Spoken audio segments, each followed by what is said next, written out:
mom, dad, grandparents, let's not put our kids in just sports only. If it ever came a time in this country we're up under a nuclear attack, that he would be involved in such an important mission. And that's what the parents miss. They see the outside, but they don't see the benefit.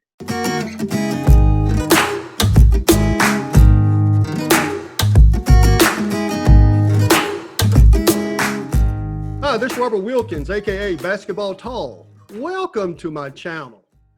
I'm so happy that you're with me here today because I have someone I think that's very interesting that you need to listen to. First of all, let me ask you this. Have any of you ever thought about joining the military? I did, and I was serious about it. Even though I did not, my brother behind me, he did. And he's currently today a veteran and with all the benefits that's come with it. So I have with me someone right now who is, in my eyes, famous. And his name is Jerry Brandon, also known as retired Lieutenant Colonel of the United States Air Force, Jerry Brandon. Welcome, Colonel. Hey, how you doing? Good to be here. I'm doing very well. You know, first of all, let me ask you something.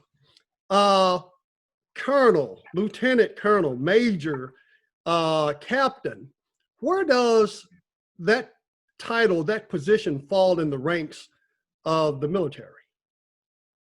Well, you start out as a second lieutenant. That's your first rank. If you're an officer, that's how you come in. Then you go up to first lieutenant. Then you go up to captain. Then you go up to major. Then lieutenant colonel. Then full bird colonel. Then after full bird colonel is 1-star general, 2-star general, 3-star general, 4-star general. Wow. So it's actually just one rank between me and a 1-star general. Wow. So you were on the doorstep of being a general. Yes.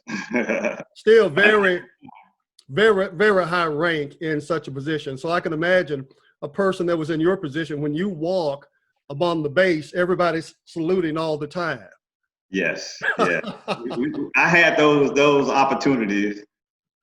But still, there was other people that outranked me, so I had to be on the lookout for them also. And he said on the lookout. You know, let me tell you a little bit about retired Lieutenant Colonel Brandon. He graduated from Bastrop High School in Northeast Louisiana in 1984. He then went from there and was a student at Grambling State University in Grambling. And of course, if you're an African American, we all know where Grambling is located. Very popular school. And while there, he was in the ROTC, which ultimately led him into the career in which he's in today.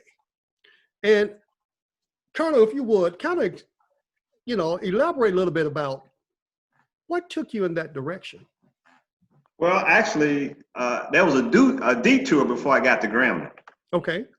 I actually went to, when I graduated from high school, I went to a junior college in Athens, Texas, Henderson County Junior College. And I actually went there to play basketball. I love to play basketball. I would walk on, the coach had me to come down. And for some reason, it just wasn't working out. So I ended up getting a band scholarship because I played bass drum in the band. I played the snare drum and also played the piano. I had all those kind of things there, so I got a band scholarship. But I really wanted to play basketball. And the first time away from home, it was about 8 hours away from home. And it just wasn't working, so I called mom and dad and said, hey, can you come get me? So I ended up dropping out of the junior college, and it was around late October, November timeframe. So I ended up going to New Jersey. My sister was visiting Bastrop for Thanksgiving. So I went to New Jersey with her, and I was there a few months, all the way to December. And I was working at a hotel, and I was working in the laundry room. I was folding sheets, towels, and all those good things there. Then I go clean the bar upstairs. And I still remember this today when I was down in the laundry room. A song came on the radio by Ashford and Simpson, Solid as a Rock. And I'm sitting there listening to this song, and I'm saying, I don't want to do this the rest of my life. There's nothing wrong with this, but you know, I just can't do it. So I saved all my money that I was making at this job. And my sister didn't know and her husband didn't know, but I decided that I was going to leave. And I bought me a bus ticket. Back then it was Trailways. Bought me a Trailways bus ticket, and I bought me a hoagie sandwich. And I got on Trailways, and I went all the way back home and decided to go to Grambling. And I remember my first day at Grambling, I was standing under a tree as a freshman. They call the Tree of Knowledge. It's like the middle of the student union area. And I decided then that I'm not leaving Grambling State University until I graduate.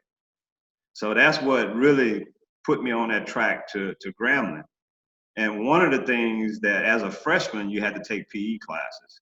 Well, all the basketball classes was taken, all the, you know, the different classes that you really want to take was full. Only thing left was a swimming class. Okay, back in my day and your day, there was no such thing as a heated pool. So it was the middle of the winter, and I had this swimming class. And so the instructor, now I could float on my back, you know, and do those kind of things. I could swim as long as I can hold my breath. That's how good I was. But the final that we had to take was you had to go to the deep part of the pool. You had to jump in the pool in the deep end, come to the top, and swim to the shallow. That was your final grade. So this one girl jumped in, and she had her eyes closed. And she started fighting the water and stuck the pole out there to pull her in. But she had her eyes closed, and she could not see the pole, so the lifeguard had to jump in there and pull her out. So I was next. So the instructor told me to jump in. I said, no, not today. It's not going to happen. You know, after I have saw all that, what happened before me, and I said, no, I'm not going to do that. So she got upset with me and told me to go get dressed. So I ended up getting a D out of that class. But I found out that Air Force ROTC took the place of PE. And so I joined ROTC. And the rest is history. It's like, and I was a walk-on at Grambling. I played basketball there, but I was a walk-on. I made the team, but I could not travel with the team because I wasn't on scholarship. So it was three of us that made the team.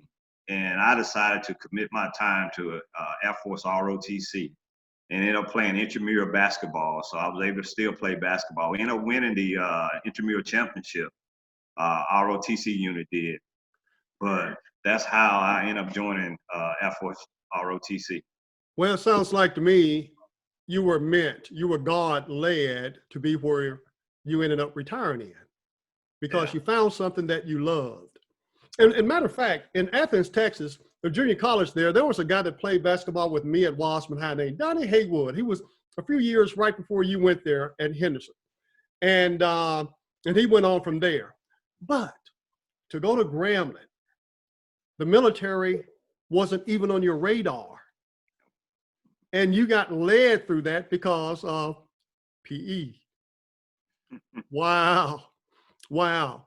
And just let everyone know that he was a star athlete at Bastrop High School, and a school that's very known for a lot of good athletes, such as during my time, Calvin Nett played the NBA, Kenny Nett, who coached and played in the NBA, Eugene Robinson, who got drafted in the NBA, including Jamie Mayo, longtime mayor of the city of Monroe, Louisiana itself.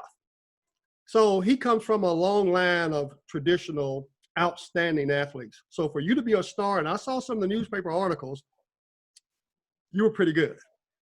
And it's testament too about even winning intramurals, because I know at a school like Grambling, just to play intramural sports, you have a whole lot of outstanding guys who's not playing, didn't play college ball, but could have anywhere in the country. So you rose to the rank of lieutenant colonel, but I notice here there were some other awards that you had received along the way. I'm looking at an article here. It's talking about you were advanced to deputy command, second lieutenant, and what your position was Deputy Missile Combat Crew Commander in the 510th Strategic Missile Squadron at Whiteman Air Force Base in Missouri.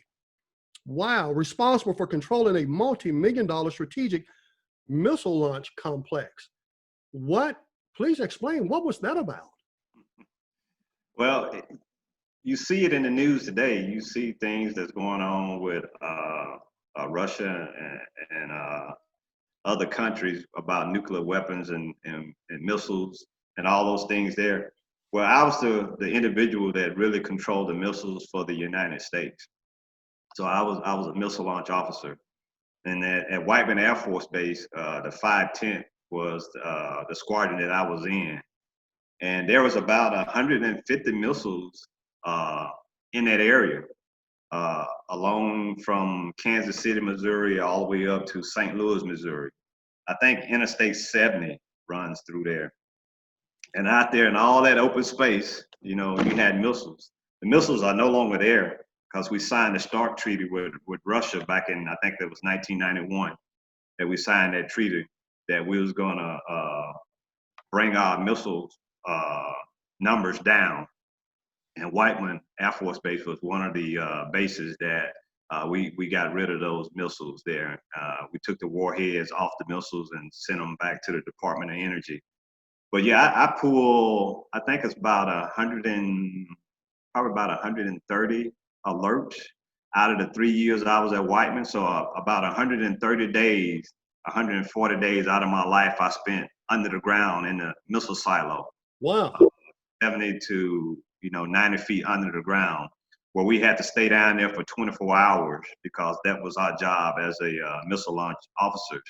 Now, when I first started, talking about the Air Force, I never knew that the Air Force owned any missiles like that. When I thought Air Force, I always thought about airplanes, and so being at Whiteman Air Force Base, I became the deputy commander, then I became a commander.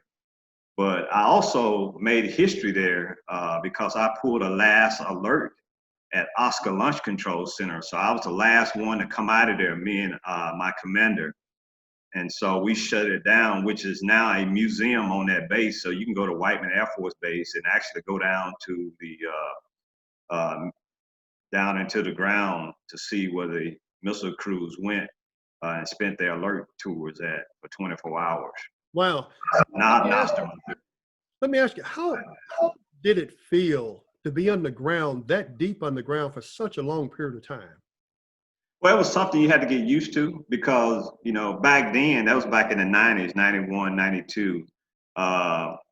We didn't have the type of technology that we have now. So, we couldn't get any radio receptions down there. We couldn't get any, TV receptions. So we had to take movies. And mostly we just worked on our degrees. So, worked on our master's degree and stuff like that. But when you look at it, or why you're doing it and the reason that you're doing it, you never think about those things. It's a mission that we swore an oath to, defend our country. And so that's what we did.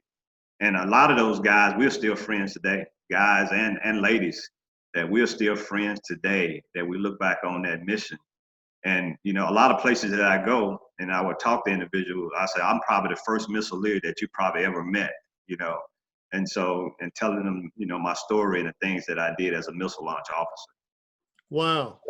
And the thing is, your job was so important that you had the key to launching a nuclear bomb. Is that correct? That's correct. Wow. Guys, it's nice to know that we've had such good, intelligent, responsible people, such as Lieutenant Colonel, Brandon, to protect us, to use good judgment, and knowing that if it ever came a time in this country we're up under a nuclear attack, that he would be involved in such an important mission. Wow. That yes, my sir. hats off to all the missileers and the people that supported us, the enlisted individuals, our cooks and our security forces. I mean, it takes a lot to actually run a program like that. And my hats are off of all those individuals, because our security force was like our eyes and ears. Because once we go down in the silo and we close our blast door, it's like a 5-ton steel door, like a bank vault. We're locked in for 24 hours. So if we get any, things that may have trigger a alarm, we have to send our security forces guys, our policemen out there to secure the site and see what's going on, and they'll report back to us, and then we'll tell them what the next step should be. If they can't reset that alarm, sometimes it can be 5-10 degrees below zero out there, and they have to camp out there until we can get a team out there to fix that alarm, because we're dealing with nuclear weapons. So, there's a lot of, people are involved. So, we have to give our props to those individuals that made it worth us doing our job, to support us to do our job, that did those kind of things for us. If you're watching this, surely you're getting some valuable information here. Some of you may be undecided on what do I want to do with my life. But you just saw here, listening to Lieutenant Colonel Brandon, share with you how he got involved in the military. Myself, I was considering it at one time. I've always said to myself, I'm not going to be a loser. I'm not going to be a loser. So I always had the military in my mind. And I was thinking, if I had to go into a branch of military, which would I want? And I thought the Air Force. I just like the image of the Air Force.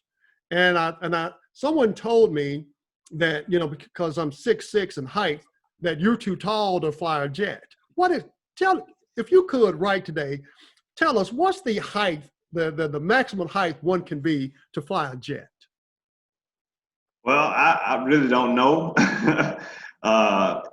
It kind of depends on, the regulation changes, things changes now, the aircraft changes, depending on what aircraft you're doing.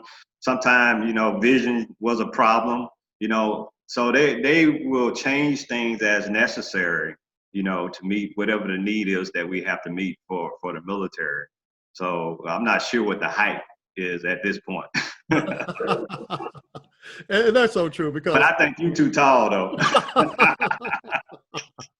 I wish I wasn't. I might have been in the Air Force today if someone hadn't said that. But anyway, I also want everyone to know that he is an ordained deacon, in which back in October the 31st, 2004, he received his certificate of ordination by Trinity Missionary Baptist Church in Payne Circle, Honolulu, Hawaii. Congratulations to that, sir. That's really an honor as well. Plus, I want everyone to know that he was also a member at our church at one point, right here in the little town in Oklahoma of Gene Autry. And he was one of our deacons there. And he sang in the choir, he and his wife, Michelle. And I'm glad that our paths crossed as well during that time. And if you would, tell my audience, what is it that you're doing today that, since you are retired? Well, my kids, when I was in the Air Force on active duty, they were in ROTC, high school ROTC. And I enjoyed how the instructors worked with them and the things that they was teaching them and training them. And it was sort of similar to the things that I learned in college ROTC. So you got high school and you got college. And so I said to myself that whenever I retire, and say I did active duty time and reserve time, so I had the best of both worlds. And when I was a reservist, I would come on active duty and do work, and then I'd go back to my company. Because when I was out in Oklahoma, I worked at Michelin Tires as a supervisor, and so, I worked at Texas Instrument in Dallas, I worked at GE Oil and Gas, and I worked at Georgia Pacific. I had the best of both worlds. But when my kids were in high school, they got in ROTC, and it taught them soft skills. A lot of times we don't get those soft skills. And ROTC is not a road to we're pushing you into the military. That's recruiting. ROTC is not that. In college or in high school. In college, you pretty much want to head that direction. But in high school, we just really teaching you, if your parents tell you to take out the trash or in your room, go talking back, you go do those things.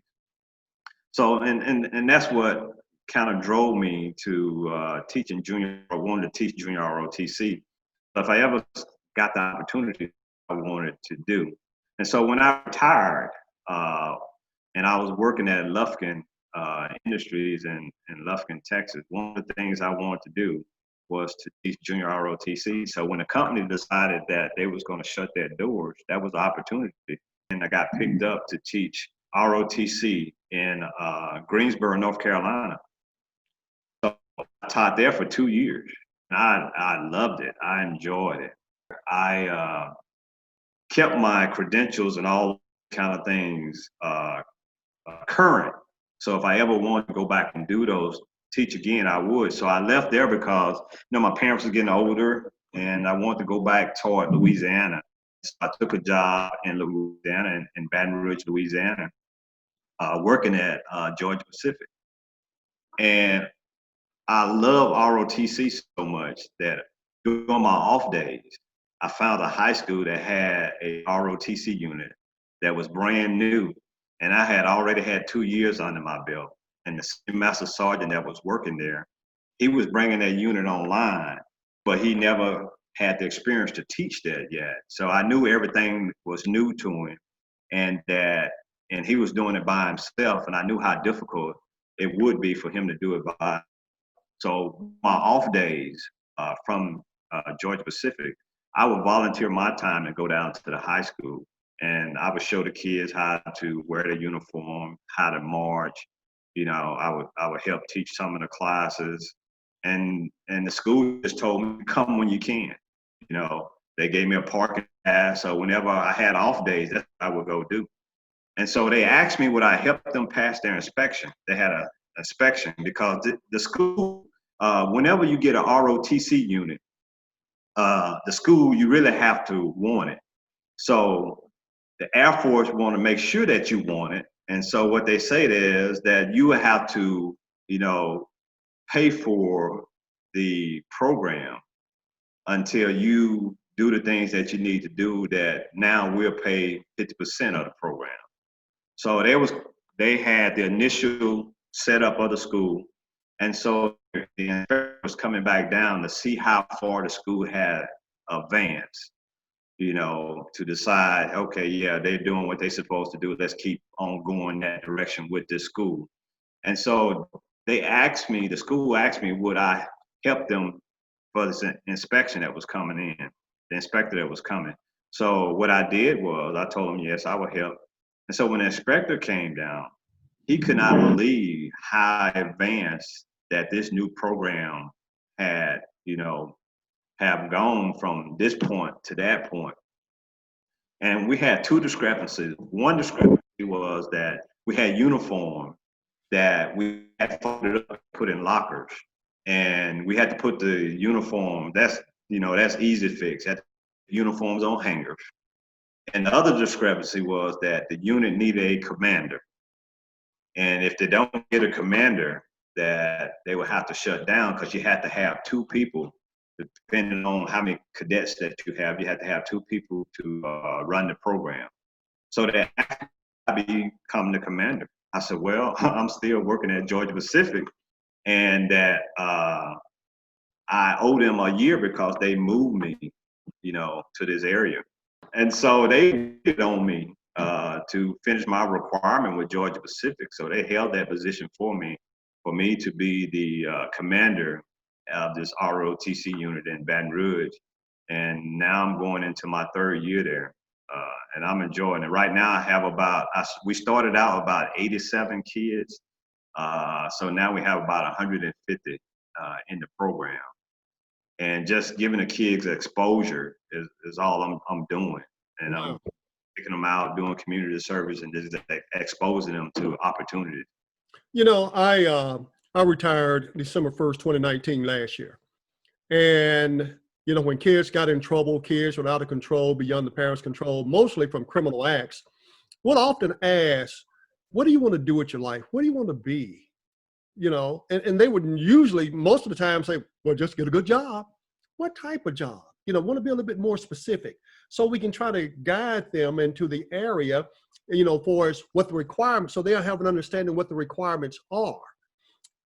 Being in your profession, in former profession, is there any insight or anything additional that you would like to share with my audience as to, you know, something they can prepare them for the future if they so choose to want to have a career in the Air Force or the military? Exposure is the key, because soft skills that I talked about earlier, you use those soft skills anywhere. And your character, your leadership, you know, just being a good person and dealing with a lot of the kids that I have. One of the biggest thing is, how do you deal with conflict? They've never been taught how conflict. See, in ROTC, our program is built that the kids run the program. I'm just there, my senior master sergeant is there to guide them, to make sure that they fall under guidelines, that they handling the situation properly and all those kind of things. But they run the program. You know, they do the uniform inspection. You know, they do the promotions and all those kind of things there. You know, we kind of let them handle issues and problems between cadets, and they will come to us and we give them advice the best way to do those kind of things. But if you can expose your kid, your child to a lot of different things, because what you don't know, you don't know. See, a lot of the parents, when we doing recruiting at the beginning of the school year, but you have parents that kids may want to stop and talk to us about ROTC. Parents will say, no, keep going. No, we're going over here to the sports table. You know, we're going here. You don't want to do this. I don't want you in the military. But we're not here to put your child in the military. We know we're here to give your child some of these soft skills that you may need or they may need in the future.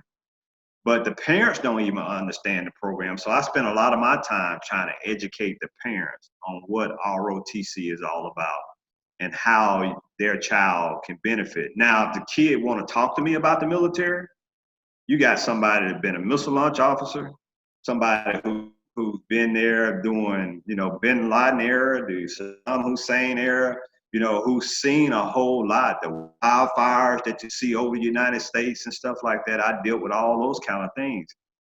So they have a resource. And my senior master sergeant, he's a weather guy. He's a weather forecaster.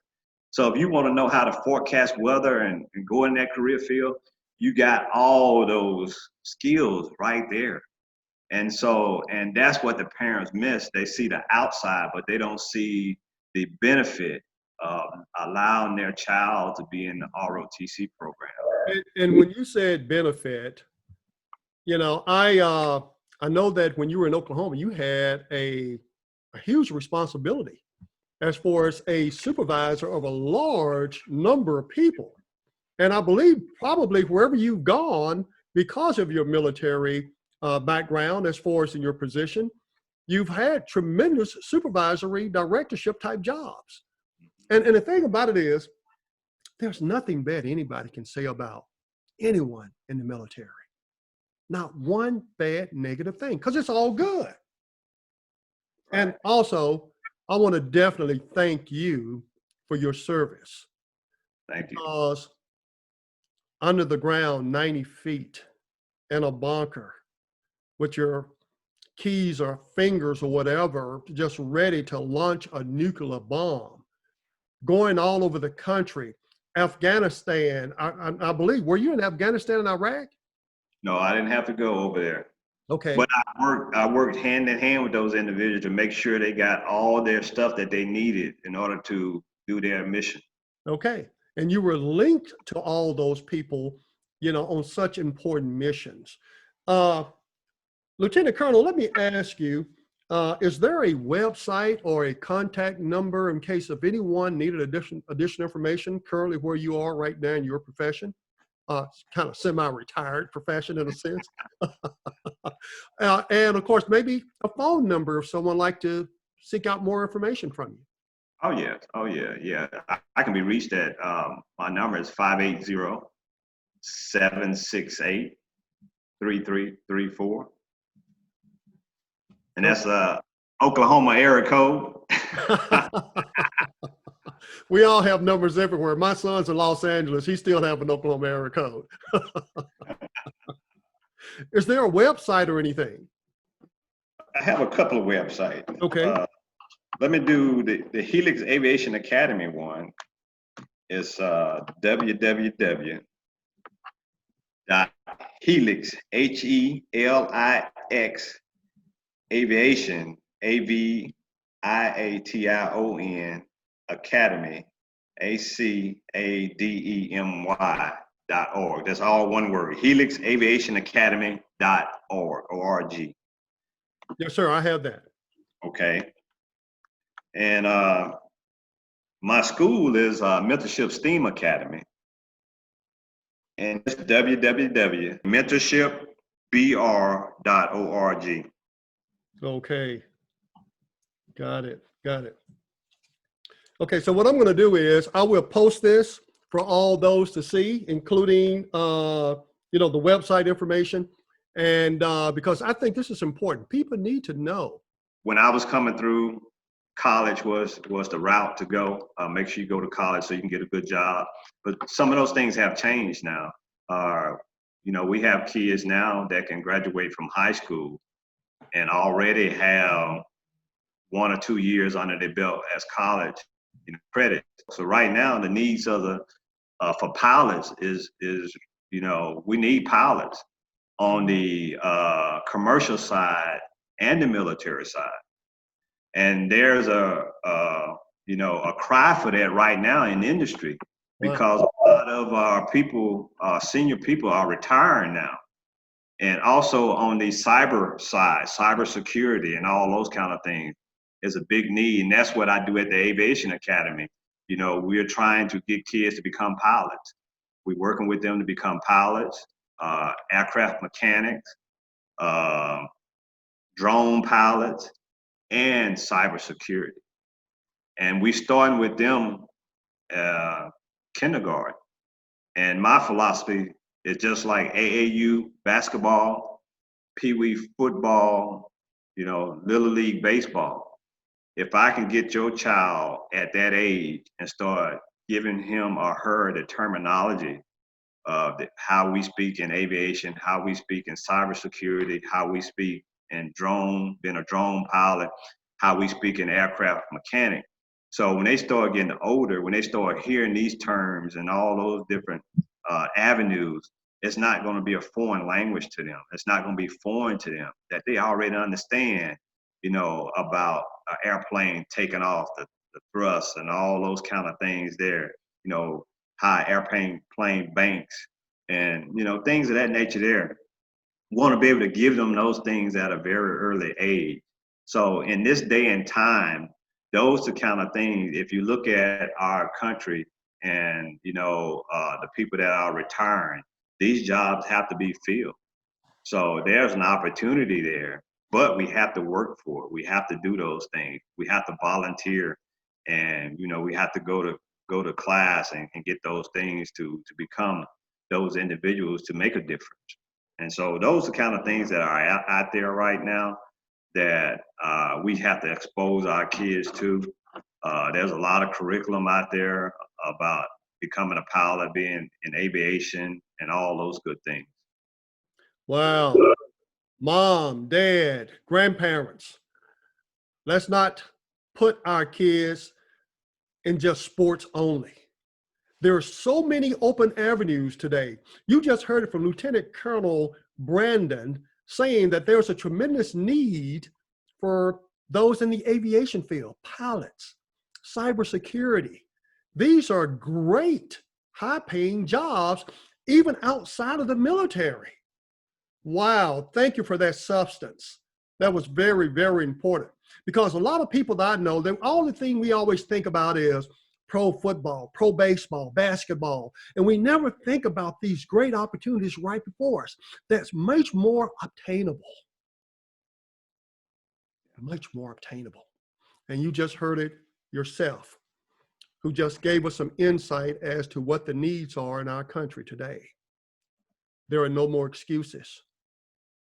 There are opportunities out there.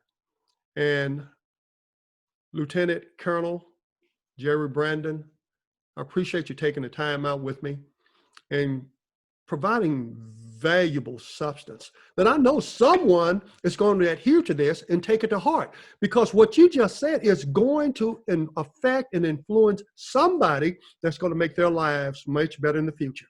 And it doesn't matter where you are right now. Even if you're 40, 50 years of age, it's never too late to learn. Colonel, final words for you. Well, I want to make sure I gave you my website address. I'm going to give you my email address too. Okay. It's jerry.brandon@helixcommunityschools.org. So that's jerry.brandon@helix, HELIX, community, COMMUNITY, schools, SCHOOLS.org. You know, I mean, we need our kids in positions. Our society needs that, and the need is there. All we just need is individuals, and just take the time out with our kids and give them the opportunity to grow. And I enjoyed. I took a group of kids to Los Angeles, California last year to LAX airport, and they got a chance to see the inner workings of an airport.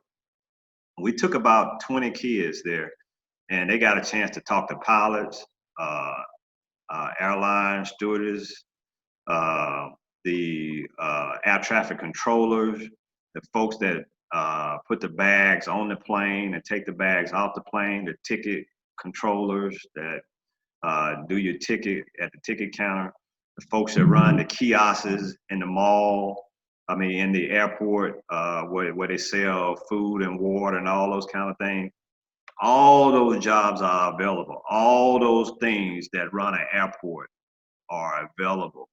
You just have to seek those things out and understand that there's a whole lot of other things out there that, you know, need our attention, that our kids can get involved in. Internships, all kinds of stuff. And we were scheduled to go to Atlanta's airport this year, but the COVID-19 set that back for us. But we still did virtual stuff. I have kids this week in a virtual conference with the folks out of LAX that want to take part in those kind of things. And I had a few kids about 3 weeks ago doing the same thing. So the opportunity is there. You know, we can make those excuses that, you know, but if you really want to search those things, you can probably pretty much do everything virtual now, which is, it's going to be a big change. And I look at it like this: the September 11 attack changed the way we did business. COVID-19 is doing the same thing, that is changing the way that we do business. Same concept, the way I see it. We just have to adapt to what has happened. You are so true. Thank you. Thank you for such valuable substance and content. Your knowledge is impeccable. And once again, definitely appreciated your service. Retired Lieutenant Colonel Jerry Brandon. Thank you, sir. Can I do one more shout out? Yes, sir, you may. I have to make sure that I didn't do this by myself, that my wife, Michelle Brandon, my high school sweetheart, been with me through all of this. So I just want to make sure, you know, that I have to give her, because she retired too, and she's been through all the stuff I've been through, you know, being a military spouse. So I have to give her props for, you know, sticking in there with me and going on this journey with me. I would definitely agree, give you an amen to that, because we too know Michelle, and we enjoyed, you know, the gatherings that you put on at your home as well. And when you got called out, you know, she was such a loyal spouse, and she deserves the praise that you just gave. Thank you, Michelle. This is Robert Wilkins, AKA Basketball Tall. Stick with me. Follow me. Tune in next week for more valuable substance.